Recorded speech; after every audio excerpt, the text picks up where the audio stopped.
Well, hello and welcome to Raj Sabha TV. You're watching discussion today with your host, Rajat Kane. In this episode, we'll discuss the alarm caused by sudden spike in the outbreak of avian flu, better known as bird flu. Now, talking of the spread till date, cases have been reported in at least 10 states with confirmed deaths of crows and migratory birds or wild birds and even ducks in Delhi to say off, especially in areas of the lakeside, also referred to as Sanjay lakes. In some states, culling of infected birds is already underway for the control and contamination of the spread of disease, with poultry markets too have been shut on precautionary grounds.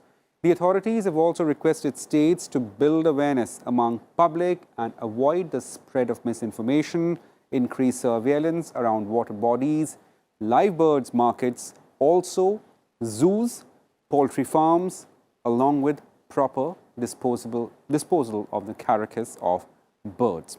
Well, now bird flu is obviously it's a disease that dates back quite some time, and also there have been studies about bird flu and how it impacts human beings if they get in touch with the infected birds. However, experts so far have said there is nothing to worry about, but still we have to take precautions. So how do we contain the spread? Already battling the COVID-19 pandemic. To discuss more on this, we are joined with two important guests here. Well, many thanks for joining us, Professor Shailendra K. Saxena from KGMU Lucknow and Dr. P.D. Jayal he's Vice Chancellor, NDVS University. Well, many thanks for joining us, sir. Professor Jayal, I'd like to start discussion with you, sir, for the benefit of our viewers. Like, let's have a FAQ first. Like, what exactly is the avian flu or bird flu in terms of infection, and how does it infect or impact human beings if it has any interface with the infected birds? Dr. Jayal, sir. Thank you very much. And I am former Vice Chancellor NDVSU. We beg your pardon. And as you know, that there is an alarm all over the country regarding the bird flu or avian flu. And we know that this is highly contagious. Right. And when we say the contagious means it can spread up very fast among the poultry birds. And as we know that how it has come up, it comes through the migratory birds, wild birds, migratory birds, when they come in contact with the poultry. And particularly during this season, when the winter months, the birds come from outside, and they also have this virus naturally in their intestine or in their secretions. So these secretions, through feces or through secretions, they contaminate the feed, they contaminate the mix up with the poultry birds, and then they transmit the infection. And then the infection travels very fast, and poultry become suddenly ill, and the poultry handler must know the symptoms, so that the poultry owner or poultry farm owner or industrial people there, they can manage that, yes, this is the bird flu. So they have to take certain precautions, how to control them immediately. In those situations, they have to follow the biosecurity measures, what we call about how to prevent the infection from one poultry farm to the another one. Right. So this is a very important thing, that they should be aware of those things. Their poultry handlers should know these things. And as we know, in the COVID times, we are all accustomed with the system of hygiene or sanitize ourselves, our hands, our the clothes, our entry into the farm. It should also be should be restricted. So if we want to contain it, we have to follow those biosecurity measures. Yeah. Right. Many thanks, Dr. Jayal, for your opening remarks. Moving on to our next panelist, Professor Shailendra K. Saxena. Sir, given the extent of already reeling pandemic, well, we know that swine flu, I beg your pardon, bird flu is a known phenomenon. There have been instances of outbreak of bird flu in the past as well. But how does it impact our authorities already reeling, or to say fighting the COVID-19 pandemic? See, of course, it's a big impact on us because we are already fighting with one airborne infections, which we were already tackling with, and then another one, which we are already facing at this moment. Before coming to this, it is very important to understand that when we are talking about the bird flu, we are basically talking about H5N1 or H7N1. Okay. So the influenza viruses are a different family viruses than Right. the Right. viruses which we see in the COVID group. So that they are both highly complicated RNA viruses, and both of them have their independent risk in the human beings. COVID we are already seeing for last 1 year, and influenza we have seen in H1N1. So the vaccines and all those things which we have taken for H1N1 are not going to work for COVID, and the vice versa, the vaccine which we are going to take for the COVID are not going to work for H5N1 or H7N1. However, it is very important for people like us to understand that how we can actually handle these scenarios, because a lot of 10 states are facing this problem, and there's a massive chunk of numbers of the birds are getting sick, and Right. they have been reported very well. Now, as a person in a hospital system, we have to be more careful that whether to contain the infection among the birds, number one, so that the fresh birds should not infect. And the second group is that whether how we can actually control the transmission of the birds to human transmission. And number third, if there is a human transmission, can we sustain or curtail there itself so there's no autochthonous infection, that means hospital acquired infection going to the birds to the humans and then human to human and so on, and vice versa from the fresh birds are getting infected from the migratory birds and in the society. So couple of these things which we are facing, and they're completely independent with each other when the COVID we are talking about and when we are talking about H5N1 or avian influenza. We have, Government of India has a very, very important uh, plans and programs that how to curtail these infections over the period of time, specifically after H1N1, the Government of India has become very vigilant about these kind of infections. Fortunately, what we are seeing in H5N1 or the bird flu, which we are seeing in a common term, we haven't seen birds to human infection yet. And normally they have not been seen over the years except one, which we have seen in around 2006. After that, we have not seen birds to human infection that oftenly. So that's a little relief, but that relief cannot be a reason for sustenance, or that cannot be a reason for that we are not going to be ready for those kind of things. The medicines, the treatment, the protocol, the SOPs which we are using for the COVID are not exactly the same for the influenza viruses. Right. So we have to be more careful and vigilant when we are talking about the veterinary infections, and that's true from a flu, that is the influenza virus, and then how we are going to actually handle in the time periods of COVID, which we are actually facing at the moment. Well, absolutely, Professor Shailendra K. Saxena. We'll come back to you, sir. Uh, Dr. Jayal,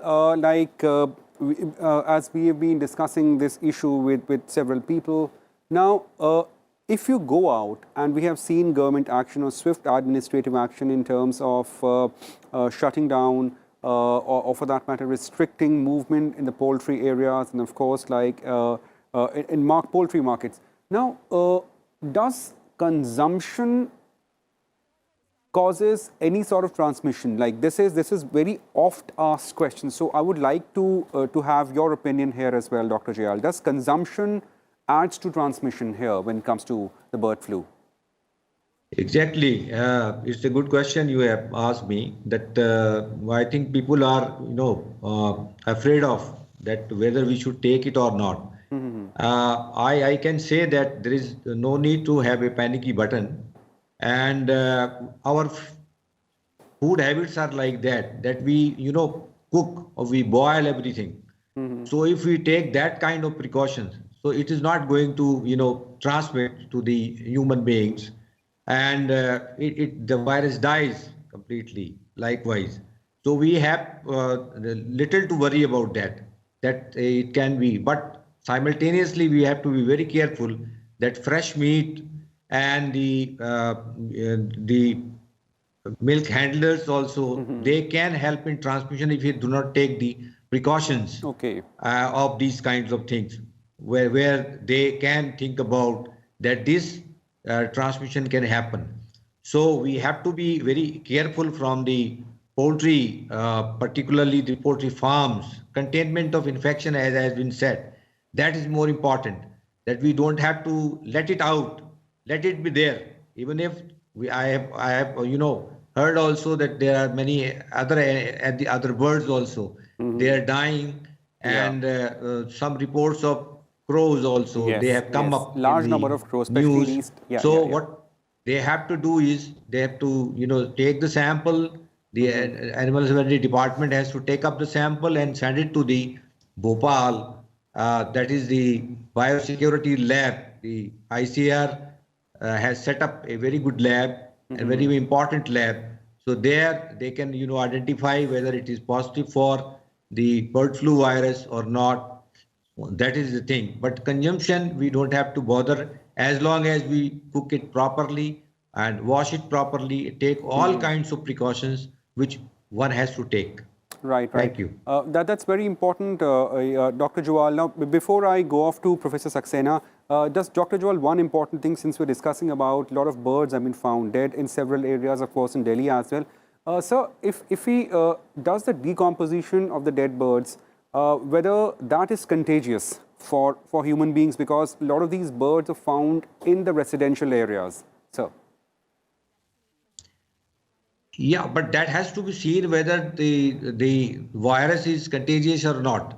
If it is not, then you don't have to worry for that, because Okay. then you have to take the precautions in handling the meat and handling the poultry products, handling the feed, handling the water of the poultry farms, and the biosecurity measures which have to be taken up in the poultry farms. That's more important. Professor Saxena, like we were just talking in your last remarks, you were talking about that there was one instance in 2006, I beg your pardon, where a bird flu contagion was reported at a larger scale. Now, theoretically discussing this phenomenon of the bird flu, if we read in terms of contagion spread vis-a-vis the mortality rate, what have been the results? How precarious this virus is for any human infection? See, the good thing is that we have not seen the human infection, but at the same time, I say that we cannot be complacent with this and we have to be prepared. Most of the influenza infections, specifically the type A infections, they are very, very deleterious when it comes to the humans. And as we have seen, H1N1 was also a type A virus. So type A virus are the most virulent strains, Okay. which eventually over the period of time changes into type B strain, and then the type B strain changes to type C strains. So all the type C strains are the common cold which we see and which we get almost every year when the season changes, and they are automatically self-sustainable and then they get recovered. Right. But when we are talking about type A infections, they are mostly causing the pandemics or epidemics or outbreaks in a major level, and that's why we have to be more careful when we are handling the type A. So H5N1 or H7N1 or even the H1N1, they are the type A infections. So the type A infections, we have to be more vigilant, we have to be more careful, and we have to be very careful when we are handling the animal or animal products. So that means if I'm handling the chicken products, any type of birds, including the crows or even the dead carcasses of these animals, Yeah. whether they are actually the products coming from the egg or the poultry farming or the duck or the meats, and almost each and every continent has seen or reported these kind of cases over the period of time. It's a very long history. Since then, we are seeing these even influenza cases in the humans and otherwise.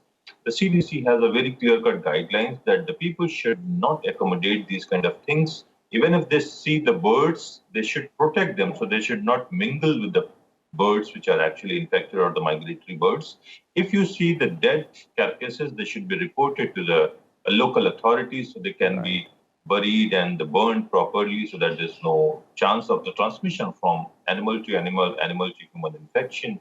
And not only that, you also have to be very careful that if you see or notice any unwanted or not something which is very normal, that kind of death in the birds, you should report to the near authorities that Right, this that's is what we important. are seeing Yeah. in our local area and other places. Mhm. There has been the various numbers given by the government of India, including the WhatsApp numbers. They're all available. So anybody who sees, they are immediately supposed to report to the local authorities. Even the central authorities are also very vigilant when somebody sees this kind of infections. People have to be more careful when they are consuming the meat which is coming Okay. from a sick bird. Now, the question is how you are going to say this. Most of the poultry farmers in India, they are not having such a vigorous system of testing each and every bird before culling them and so Right, on. right. So if they see there are the something very unusual deaths in their poultry farm, they should immediately appraise the local authorities, and then the decision has to be taken accordingly that how to proceed further. However, wherever we are seeing the poultry farmers are actually working, they should have the 2% hypochlorite solution. For that, the sanitization has to be done anyway. Because of the COVID, the sanitization is in a full swing. So the people have to be more careful that if they are seeing or if they are having some birds at their home or in their backyard or some other places, be more careful that the sanitization has to be immediately started. That actually prevents the transmission among the birds as well as from birds to humans. So that is going to help in actually taking care of these kind of infection in much a better way, as well as also to curtailing the infections within the birds as well as from birds to humans. Because most of the drugs which we normally take for the COVID are exactly not going to work in the same way as we are going to see in Okay. the H5N1 Okay. infections. So we have to be more careful with these kind of infections when they come to the humans. Well, that's very important point you've raised, Professor Saxena. Like most of the drugs that we are administering for COVID may not be the suitable one. What are the symptoms to look out for the avian bird flu? Normally, in the birds, they also get the similar kind of symptoms like wheezing and they get whooping cough, everything, and they might have the fever. How you are going to test it, that depends upon the poultry farmers and what kind of system they have. However, in the human beings, they have a very high grade fever with cough, and most of the patients initially have these two. However, the rashes or even some kind of uh, vomiting sensation and breathlessness. And Right. in a younger population, we have also seen a scenario called cyanosis that shows the lack of oxygen in the skin. So the skin becomes blue. So if your color starts falling down, that means there is oxygen level is down. So even if you do not have a pulse oximeter and all that at home at the moment, that is also one of the symptoms by which you can see that when you have to go to the doctor and you have to inform the doctor that you actually have been exposed. So there have been three types of cases. One is the probable case. Probable case might be a case like you have visited near in a last 14 days in a zoo and you might have been exposed without knowing it, and Right. that is a probable case.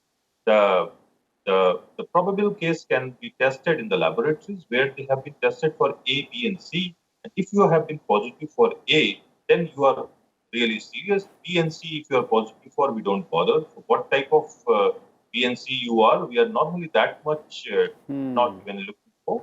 But if you are positive for A, we immediately start the treatment.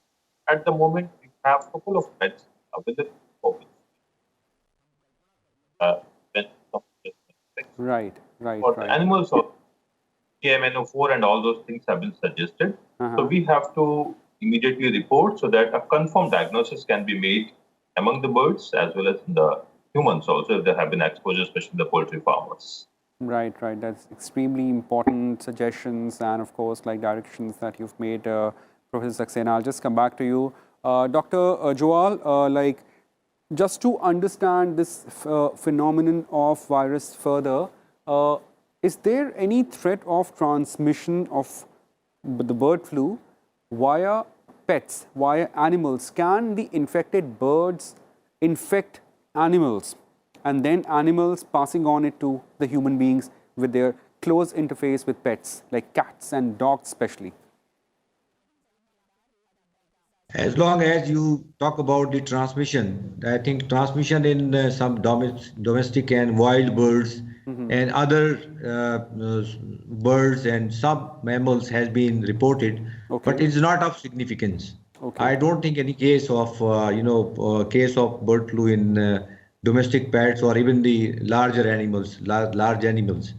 So, but we have to be careful, as has been said that we have to take all precautions in terms of all sanitization, proper sanitization of, even if you are keeping, sometime people keep the birds for themselves, for their they are fond of keeping those birds, but again you have to be very careful about their feces and their secretions and their all kinds of wastes which is coming out of the animals. They have to Right, be right. careful, very sanitize yourself and keep disinfectants for that, as had been said.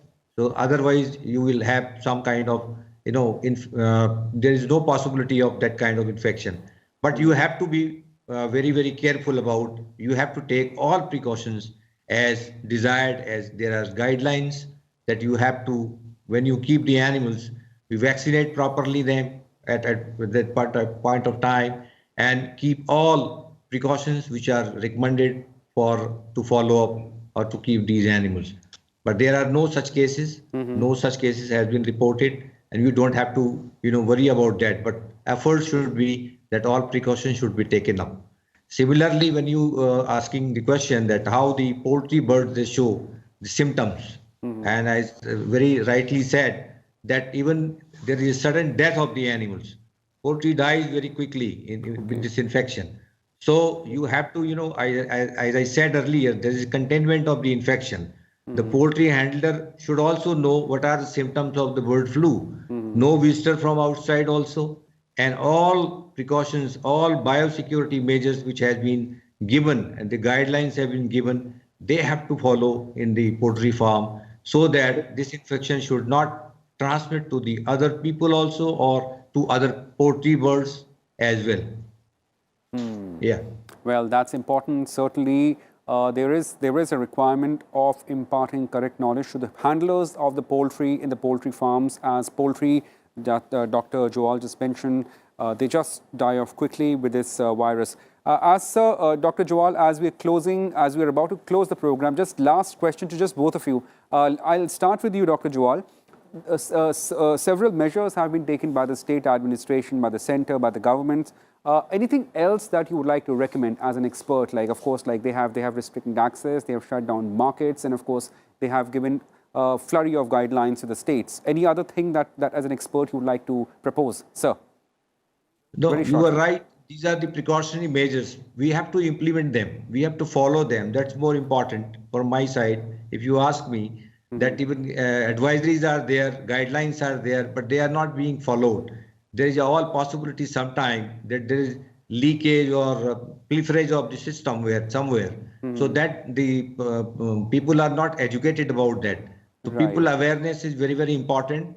Nothing to be panicky about it, but we have to make efforts that we should keep these things in our mind, that we have to follow these, sanitize properly, keep the animals in a proper manner, feed them, vaccinate them, and what are the guidelines are there. Every government has given. Right. Government alert Right. is also there in some of the states. In 10 states it has been reported.